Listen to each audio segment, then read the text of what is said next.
Good afternoon. I'd like to convene the Committee on Taxes and the Property and Local Tax Committee Division to a joint hearing related to TIF legislation. Thank you, Chair Lincheski, for the opportunity to meet jointly this week and again next week, and there may be other times in the future that we'll be meeting. And I appreciate the number of members who have managed to shoehorn this joint hearing into their busy schedules. We are going to start with perhaps one of the more interesting bills I've seen, House File 452, Representative Zellers.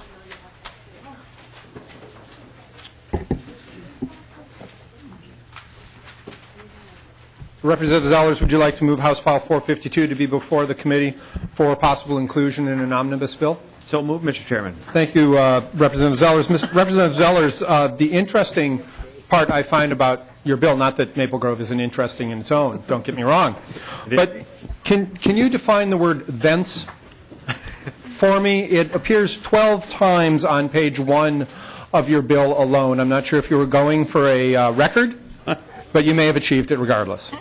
You know, Mr. Chairman, I was this close to law school and then opted out. So I figured this is my way of actually, no, I'm only joking. I couldn't use that word that many times in a poem, let alone in a bill. But that's why I have a special guest with me, Al Madsen, who is one of, if not one of the most respected and renowned city administrators all throughout the metropolitan area and across the country.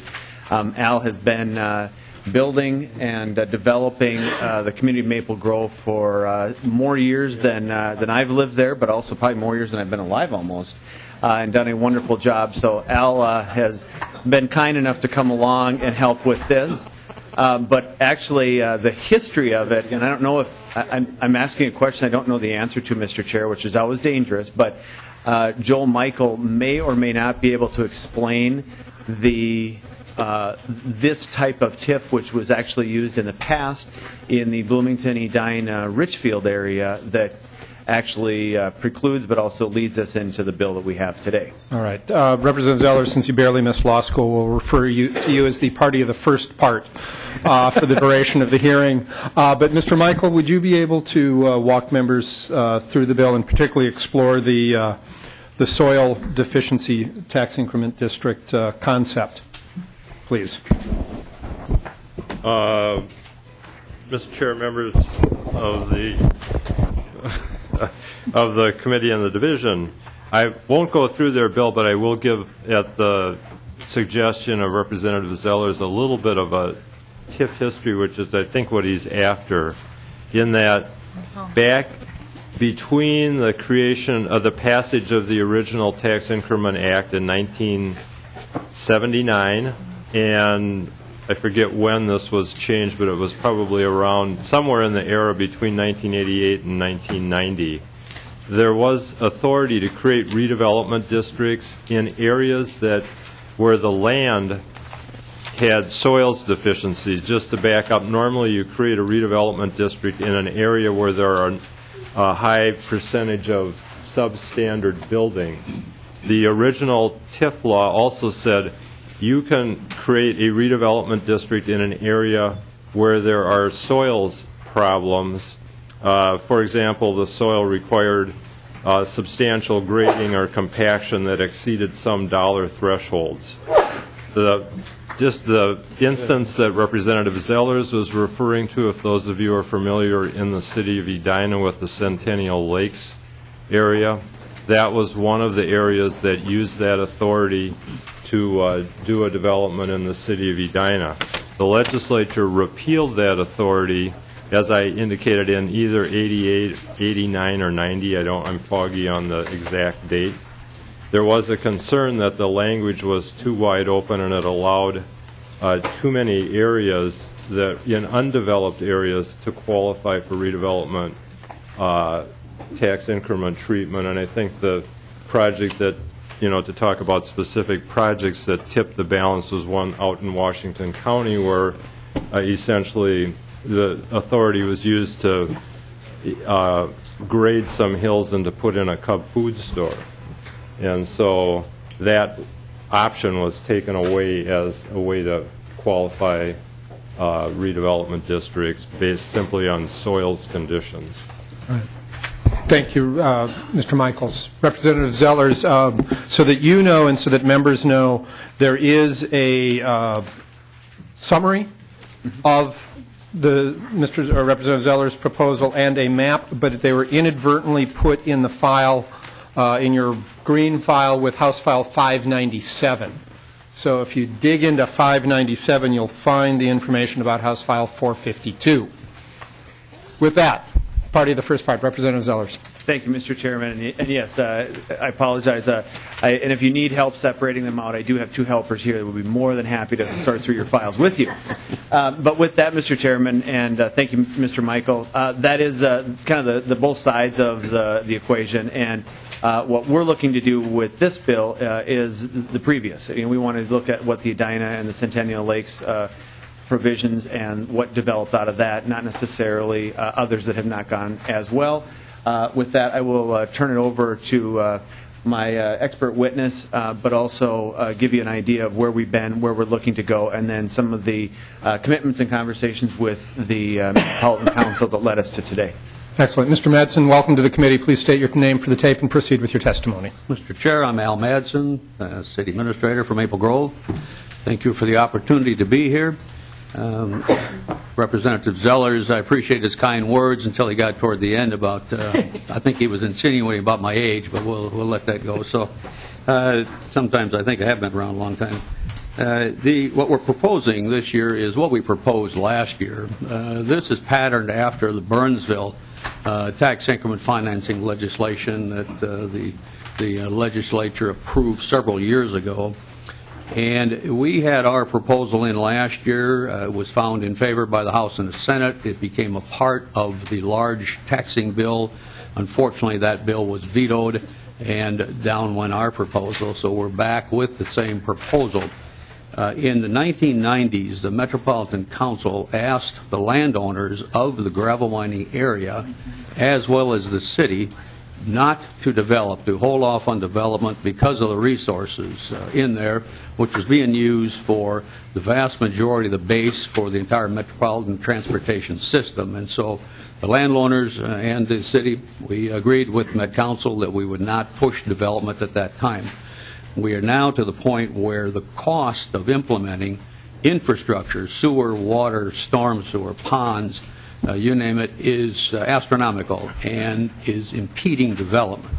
In fact, in many cases, the cost of the infrastructure is exceeding the cost of the land, and so it puts us in a very tough situation. Our proposal, though, is very narrow. It focuses strictly on industrial and office. It does not take part in retail. It does not take part in residential. In addition, there are no land write-downs. Maple Grove has never done a land write-down TIF. In my personal opinion, that favors the landowner, and I think use of land write-downs is foolish when it comes to TIF, but that's my own personal opinion. But we have never done a land write-down. This is strictly to offset the cost of the infrastructure. We also, in the late 70s and early 80s, and now I'm dating myself, completed a gravel mining area plan as it related to engineering. At that time, it had nothing to do with land use, but it dealt strictly with the engineering elevations and whatnot. We have found that for this roughly 600 acres to develop, we're going to have an extensive stormwater retention pond system throughout there, and all of the ponds will be lined. And so, because we do have a vast aquifer that runs underneath this gravel mining area, and so all of the stormwater retention ponds will be mined, and that also pushes up the cost. We have found that most developers, when they do talk to us, and we sit down and we calculate what the costs are going to be to develop, it just has been detrimental to us trying to get something done. We also do have a landfill site within there that is also part of our proposal to clean up. As I mentioned, we will provide no tax increment financing to the business, strictly for infrastructure costs. In addition, we have established a project performance system where as we create a TIF, not every business is going to qualify for it. They're going to have to show that the project meets our land use plan, meets the needs of the city, job generation, the value of the project, on and on. And so we're going to create a TIF on a case-by-case basis. And so we're hoping that we can get this approximately 600 acres, and you have a map in front of you. It shows a very, very large area. This is a unique area that has a tremendous amount of work that needs to be done because of previous and even existing mining efforts. There's still mining that's going on in there. If someone would asked when the full build-out of Maple Grove would be, if they'd asked me that 5 or 6 or 7 years ago, we were saying probably 2020. Now we're looking at probably 2030.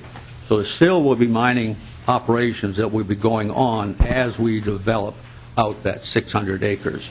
But again, we feel that the only way that we can accomplish what we want to accomplish in the gravel mining area is through a special tax increment financing legislation. We have enough retail, so we're not interested in doing anything retail. Now we're focusing on industrial and office.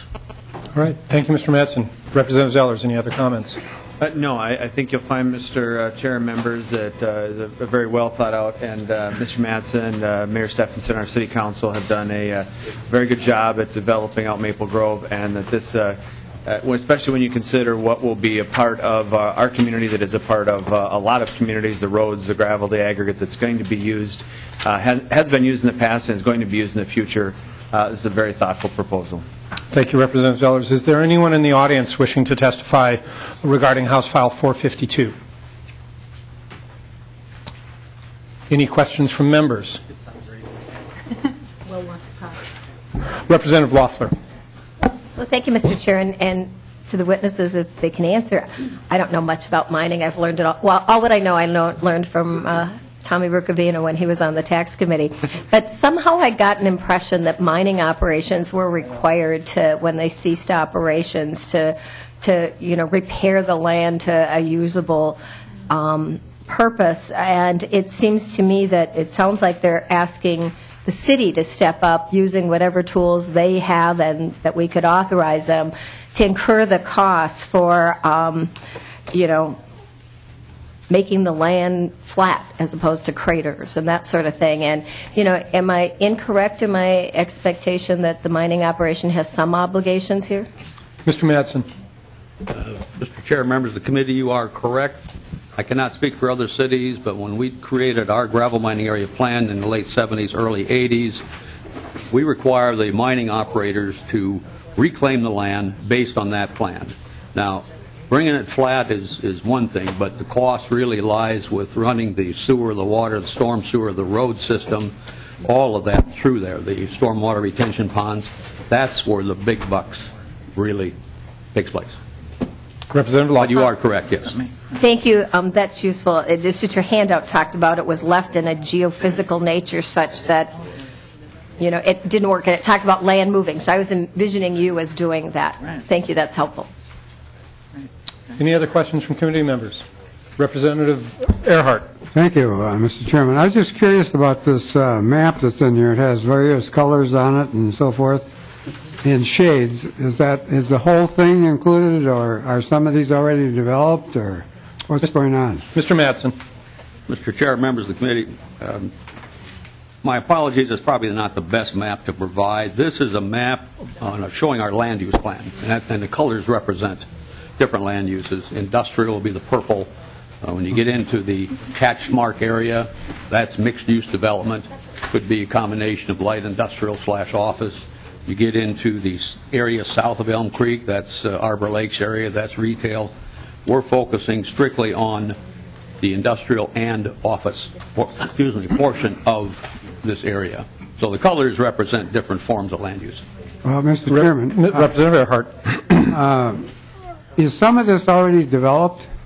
I guess that would be the question. Mr. Madsen. Mr. Chair, members of the committee, what you see on the map, we see Hemlock.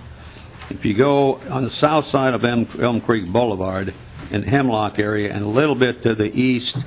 The south side has been developed, but as you get the area that is the dotted area, that is not yet developed. That also includes some blighted buildings that do need to be taken out.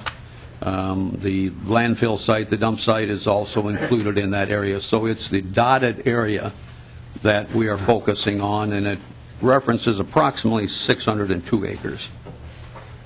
Representative Earhart? Mr. Chairman, but you're including even the developed areas in your plan here. Am I correct there? Mr. Madsen? Mr. Chair, members of the committee, the area that we have focused is totally undeveloped. I mean, you have some mining operations going on, but we don't consider that to be developed areas. So everything in there is not yet.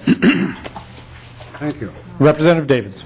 Thank you, Mr. Chairman. And just so the members realize, thank you, Mr. Madsen, for being here. This was a project that the Tax Committee looked at 2 years ago? Last year? And I believe this was looked on very favorably, was in the smoking hot tax bill that was vetoed, if I remember correctly. So this is a very, this project's been around before. The legislature has acted on this project before, and I hope we'll act favorably again. Any last comments, Representative Zellers? I thank the members of the committee and the chairman for the time. Thank you very much, Mr. Madsen. Thank you. And House File 452 is laid over for possible inclusion in a future bill. Thank you. Representative Lillie. House File 114, the good city of Oakdale.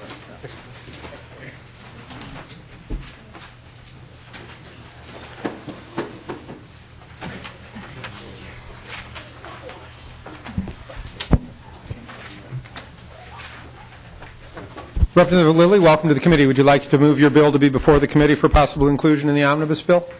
Yes, sir. Like it moved. So moved. Thank you. Representative Lillie. Thank you, Mr. Chair and Chair Swedzinski and other members. House File 114 is a little bit complicated. It's a TIF request that's being renewed. There's about 3 different components to the bill that's before you. It's for the city of Oakdale, East Metro community, and we're asking for more time for the current existing TIF that was approved in 2008 and 9, and there's another component that we're asking for that part of that component also to be extended for another few years, and then there's additional moving a housing component into another TIF. So it's kind of a complicated little bugger. Oakdale is is that a legislative word? I'm going to use I didn't go to law school either, so I think that was one of the... Thence it's a little bugger. So it was... this was brought through the legislative process in the last biennium, and I believe it was in the smoking hot bill that ultimately ceased to exist, and then I'm hoping that it'll be in the smoking hot bill too, and as we go forward into this session that is brought forward by this body. Oakdale is an East Metro community. I don't know if you're familiar with it. It's a suburban community just to the east of us, and it's basically a bedroom community with kind of a nice mixture of commercial and industrial that they've been blessed with. But the TIFs that are before you involve some redevelopment, and it's often the case with these.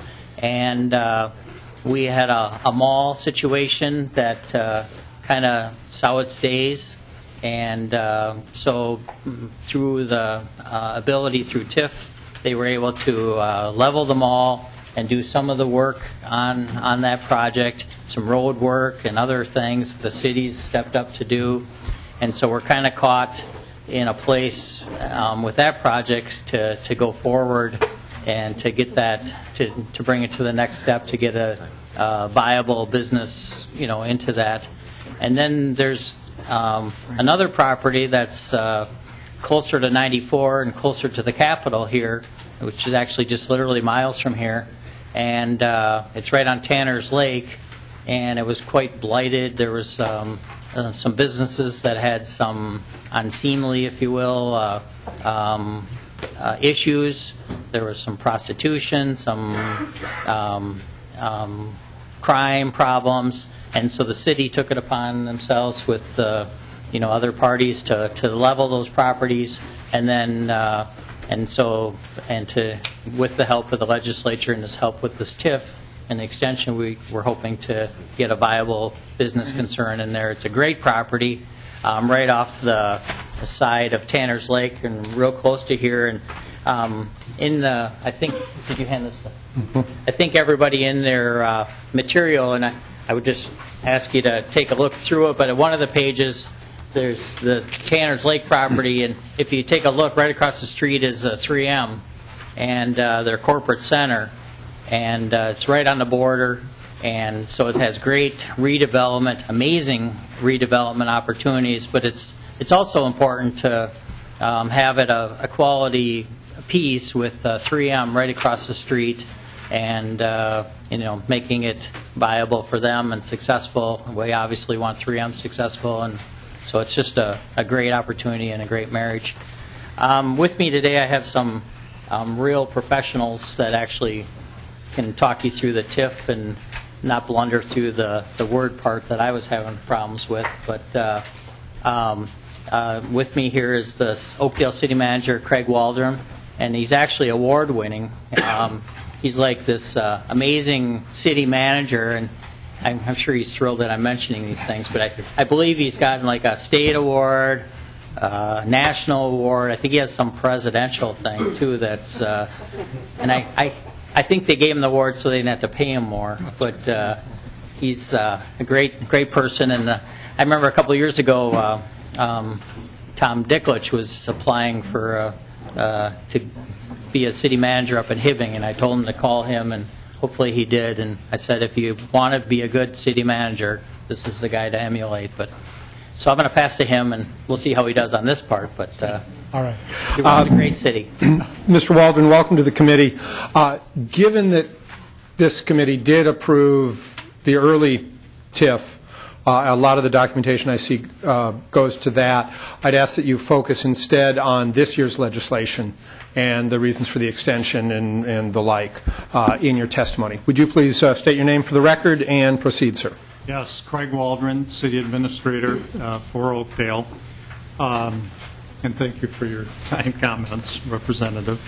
To follow up on the perspective, Mr. Chair, members of the committee, in terms of looking at above and beyond what we had originally proposed, just to amplify representative statements a little bit in terms of the blight, because that's where our real problem is with these blighted, what is it, buggers? Sorry. Buggers, yes. The Tanner's Lake project is across from 3M, and we did have not only horrible problems there in terms of police calls and fighting the usual suspects, but it was bleeding into the adjacent neighborhood along Tanner's Lake. So we had the classic cancer that we needed to get our arms around there. And with the legislative help, we've been able to do that. We've already invested about $1.5 million of our own funds in the adjacent neighborhood and so forth in terms of working to turn this around. And again, we did have very positive legislative support. Chair Lanchesky had come out, Senator Bach had been with us, and they had visited all the sites. So Tanner's Lake is moving forward. Bob will explain a little bit more what what's happened in terms of the increased costs that we've encountered, but we've turned it around. We have a development agreement there with a group that we're working with, so it's moving forward.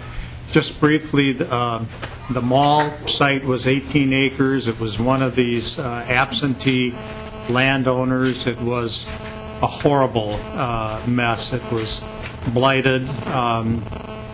Chair, I believe when you were out there, we even had the waterfall running down that's not even supposed to be a waterfall in there. So it's just a horrendous site, horrendous mold, same thing.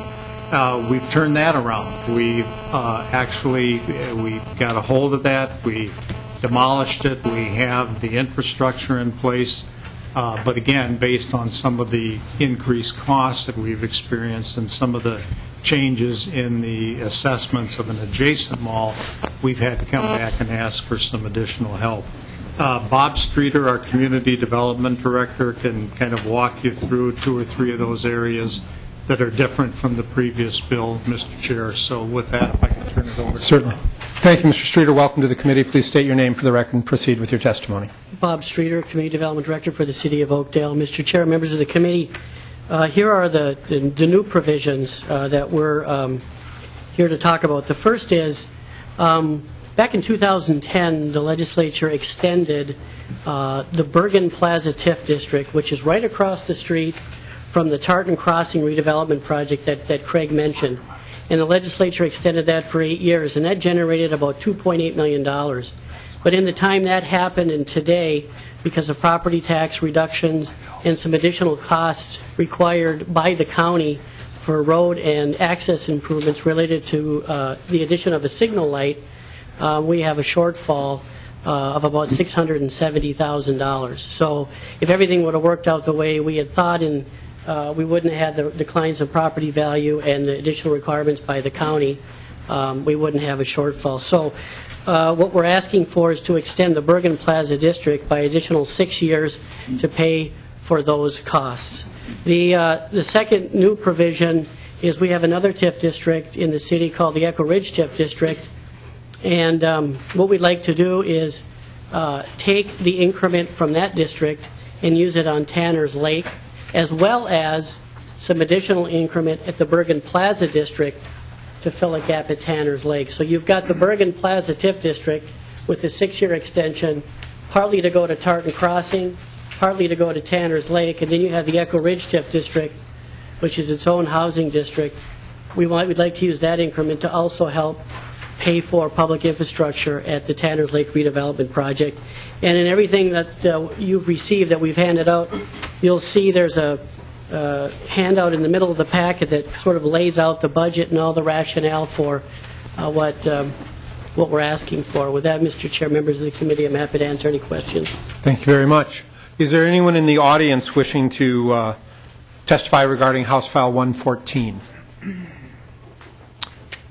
Members with any questions? Representative Earhart. Thank you, Mr. Chairman. Is Tanner's Lake a viable recreational lake? Mr. Waldron? Mr. Chair, Representative, it is. It's limited in terms of the horsepower and so forth that the respective boats can use, but it's very much used for fishing and light boating and so forth. So I would say yes with some limits. Thank you. Other questions?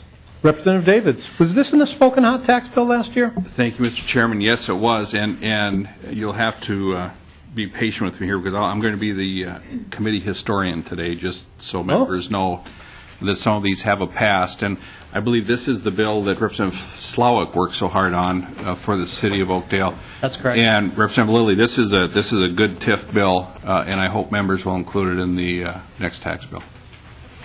Thank you. Any other questions from committee members? With that, gentlemen, thank you very much. Representative Lillie renews his motion that House File 114 be held over for possible inclusion in an omnibus bill. Thank you all very much. Members. Representative Hansen, welcome as well to your committee. What?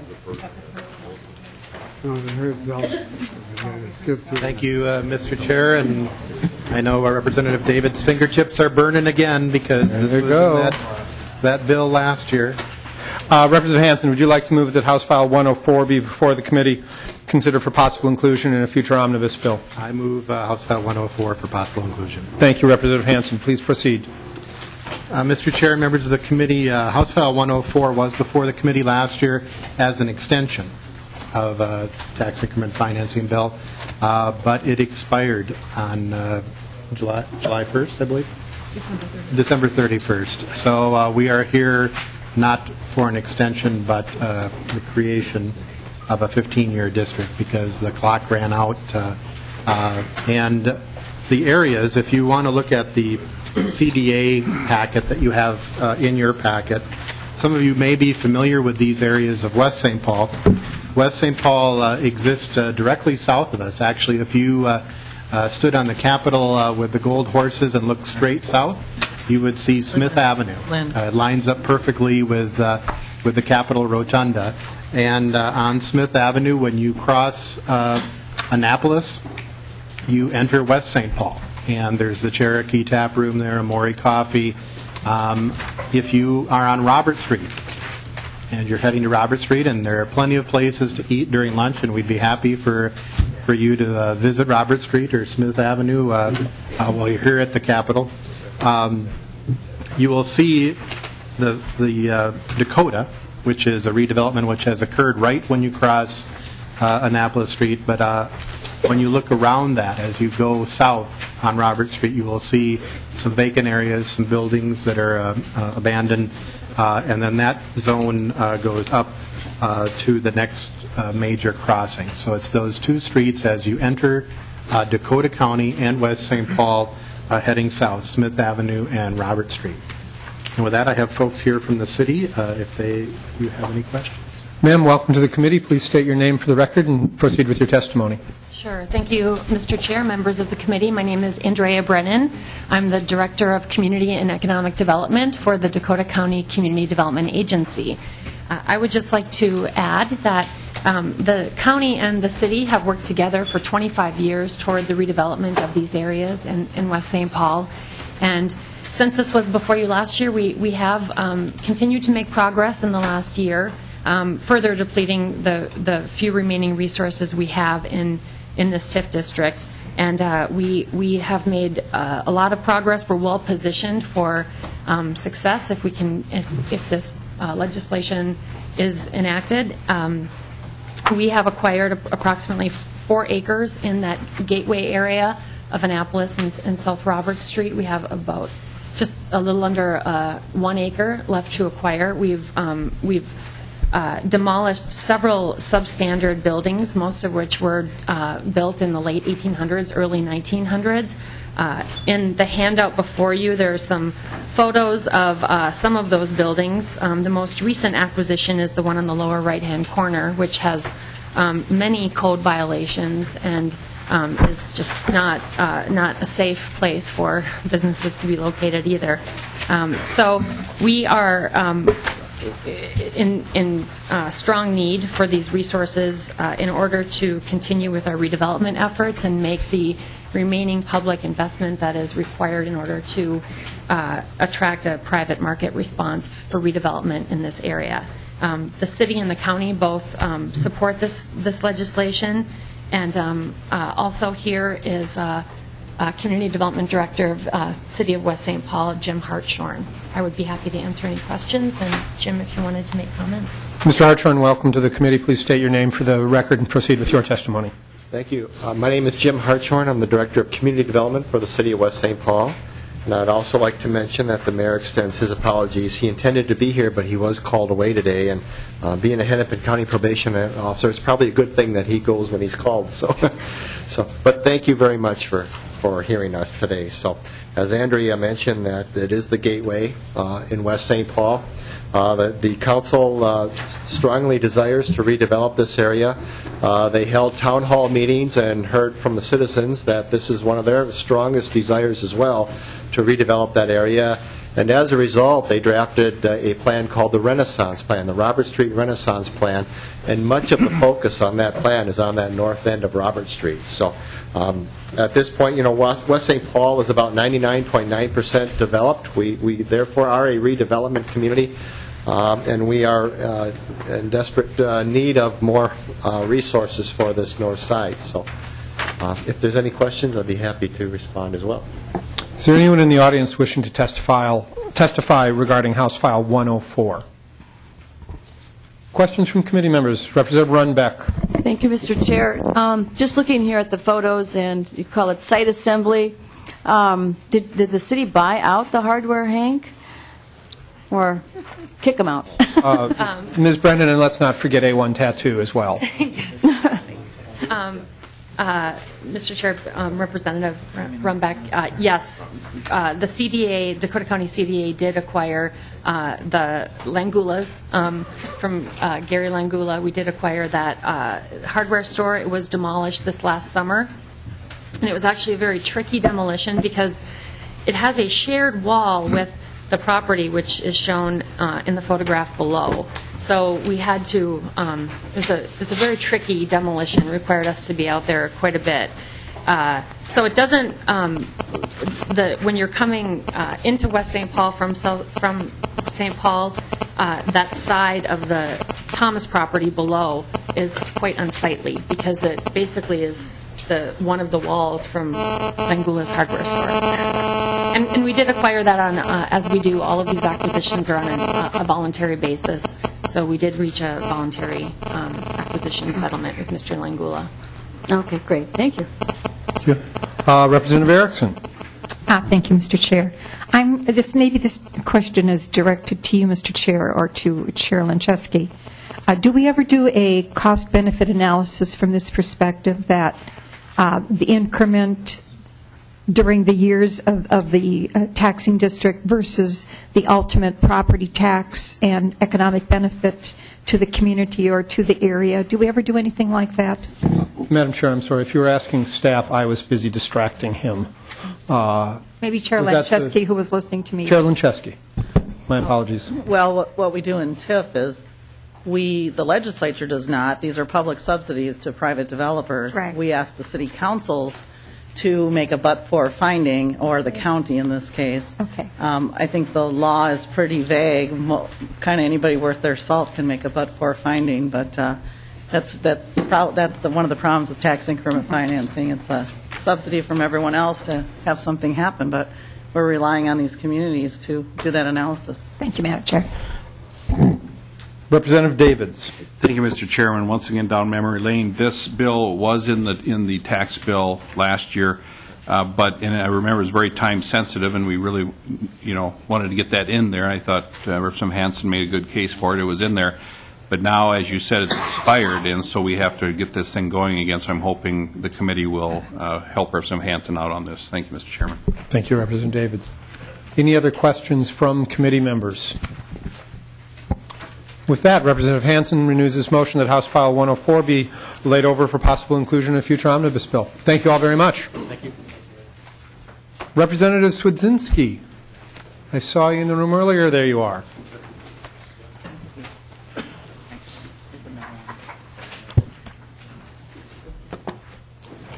Thank you, Mr. Chair.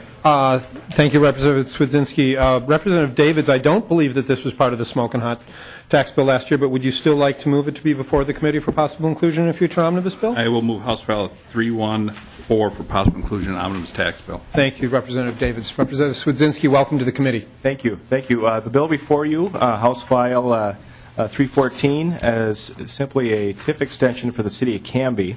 They had been working on a development of about 24 lots in the city, and unfortunately, the developer went bankrupt, and as a result, the old TIF district was decertified, and I have John Myhra, who is with the city of Canby, to speak on their behalf and this request before the committee. Thank you.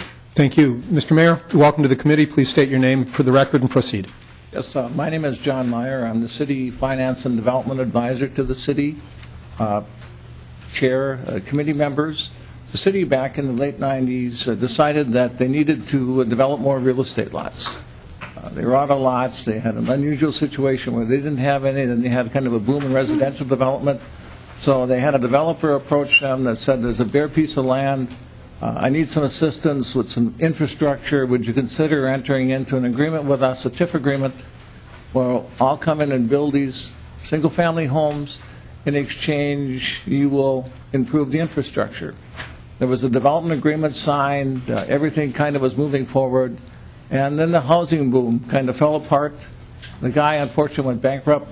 But prior to that, the city had already invested the $175,000 in the public improvements. And now, because of decertification, is left with the expense and no way for increment to pay for it.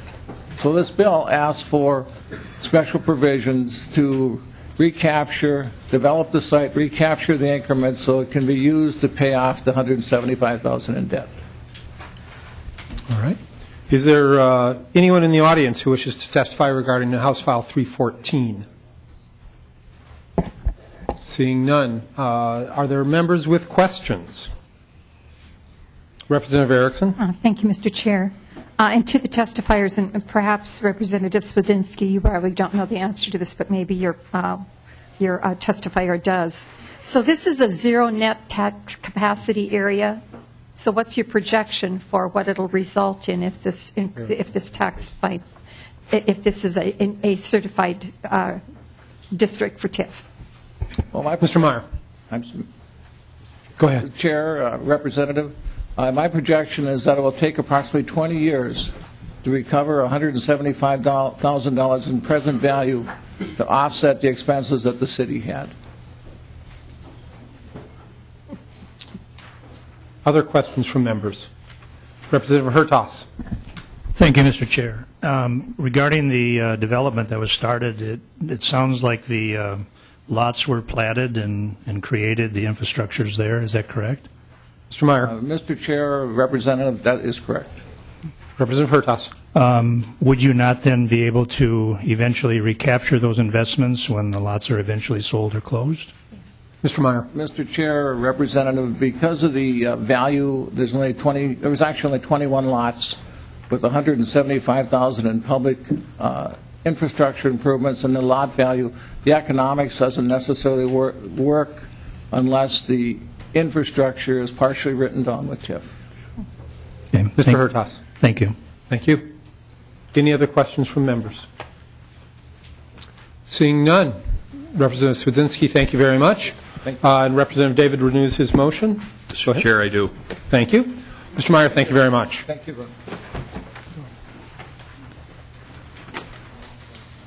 Representative Myhra, I know you're here.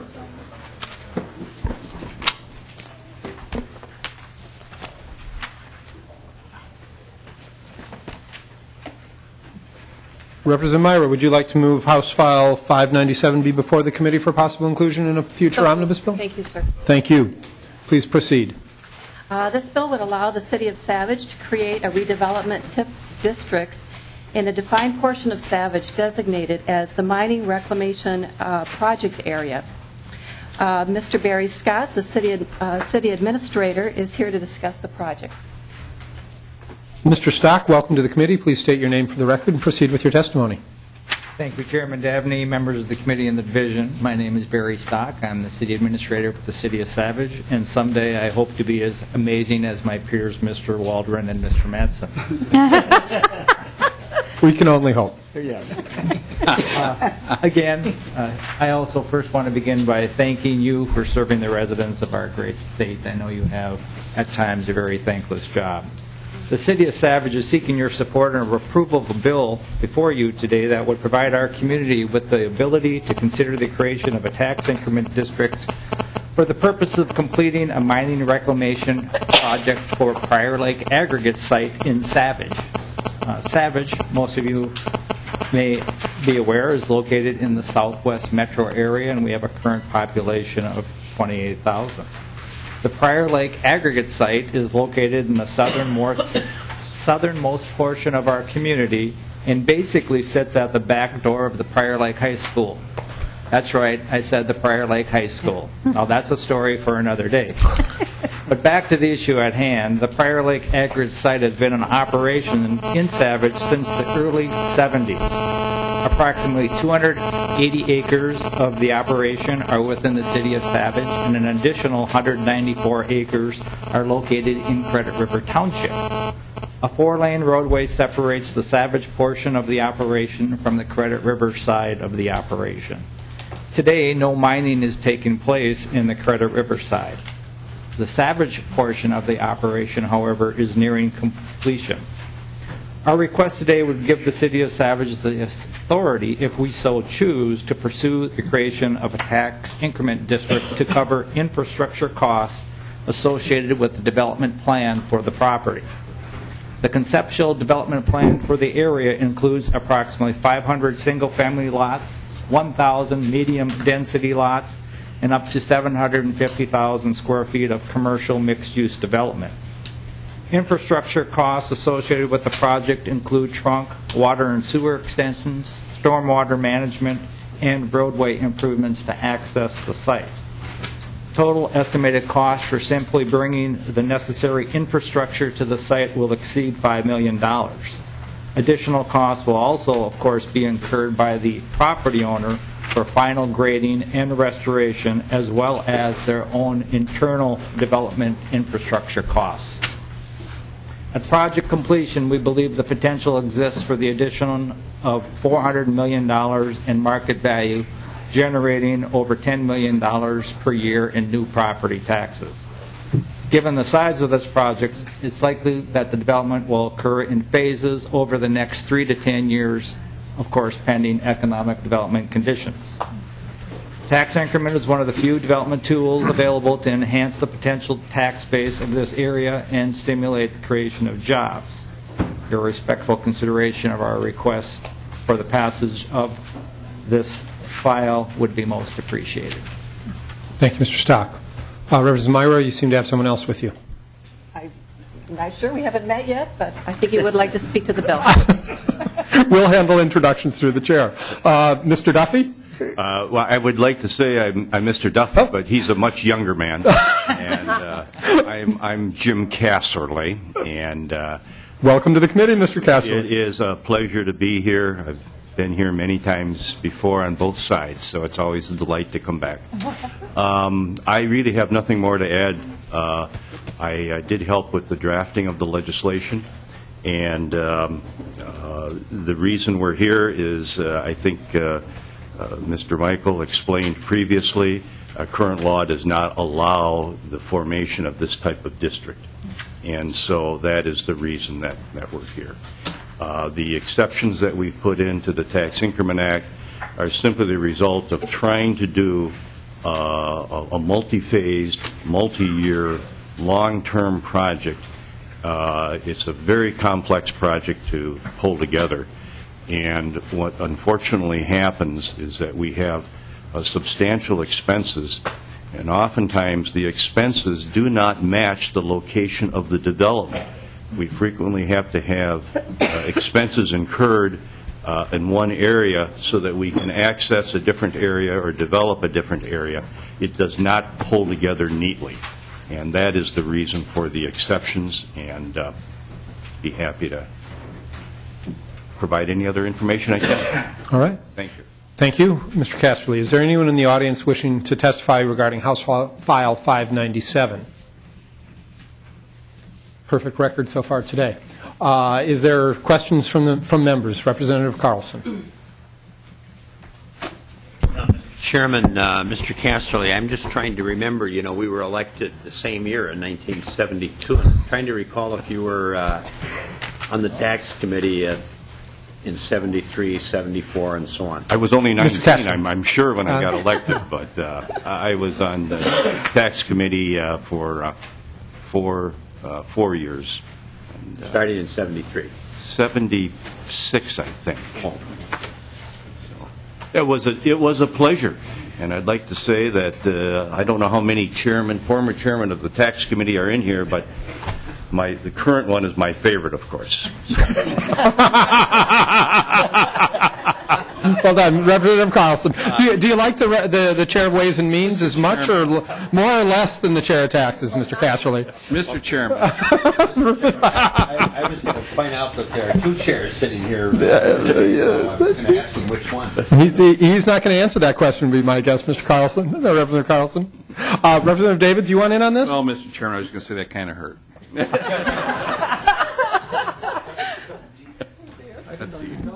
Any serious questions for the testifiers? Oh, Representative Loeffler, pardon me, thank you. Well, thank you, Mr. Chair. And if the reputedly younger Mr. Duffy was here, I assume that he would be testifying to what we heard earlier, which is that the aggregate company will be taking care of preparing the site as much as they're responsible for. But I do want to make sure on all these projects, we've seen and heard testimony in committee in the past about how communities can get beyond the market in terms of extending infrastructure into areas beyond what the development takes place. We've heard about some whose hopes weren't met within the time frame, and they're coming back here for extensions. And I guess my question to the city is, can you phase this? You're talking about a very large housing addition at a time in which communities are still struggling to have those kind of dreams move forward. And, this bill would set you at a tax capacity of 0, which obviously gives you a lot of increment, but it still doesn't bring necessarily the homeowners to the market. And I'm wondering what plans you have for phasing this, or what's the reality test on such a large expansion?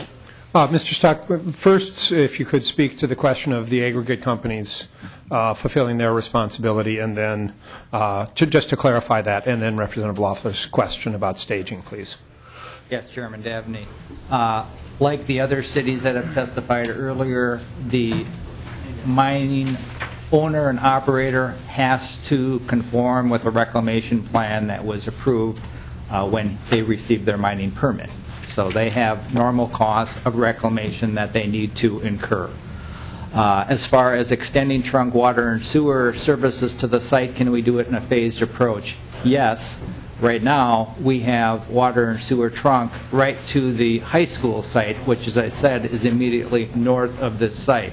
And we can extend it in phases to coincide with the development activity which is expected to occur on the site. We, of course, do not want to get too far ahead of ourselves. That's why we are proposing to do this, just as you said, in phases. Representative Loeffler. Thank you, because I do think the recovery is coming. I think there's some signs of that, but we certainly don't want our communities to get ahead of that. Thank you. Any other questions from members? Representative Earhart. I have an oblique question here, Mr. Chairman, on the new revenue sheets. I see we have somebody doing a property tax benchmark scale. What? Okay, and can anybody explain that to me exactly? Who does that and what's going on with it? Who wants to? Department of Revenue, or Ms. Schill? If somebody could make space, thank you. Ms. Schill.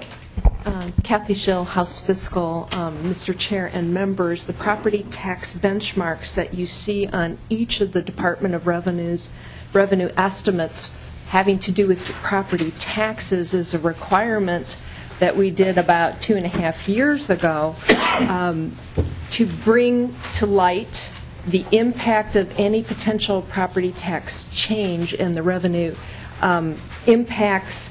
We wanted to make sure that you had a measure of how the change also affects the property tax system. And so you'll see the different elements of the benchmark scale there. And so this particular change for a TIF is listing each of the benchmarks: transparency, efficiency, and compliance, equity, and so forth, in a neutral fashion.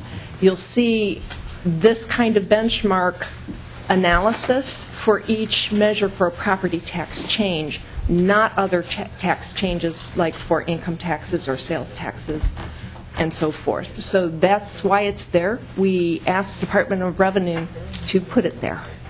Mr. Chairman, is this pretty subjective, or are they actually doing some analysis to come down with the where it falls? Ms. Schell. Mr. Chair and members, it's a scale that will either have a decrease or an increase or a neutral impact. Okay. Thank you. Representative Chair Linchesky. Mr. Chair, I have a point to make after the bill is done. All right. Any other questions from members for Representative Myhra or her testifiers?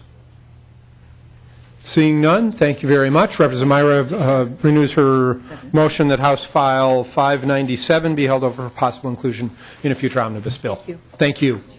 Sure. Chair Linchesky. Well, thank you, Mr. Chair. And I should have sent something out sooner to members, or before the hearing at least today, but my intention is to bring back the process that we did 2 years ago, which is we're going to ask excuse me, we're going to ask all these cities to provide a lot more financial detail, and many of the folks who are in the room are used to that process, and maybe just to underline it, we'll be asking everyone to get that information to House Research, but maybe Mr. Michael can just remind the committee of the process that's been used in the past to do further analysis on TIF bills.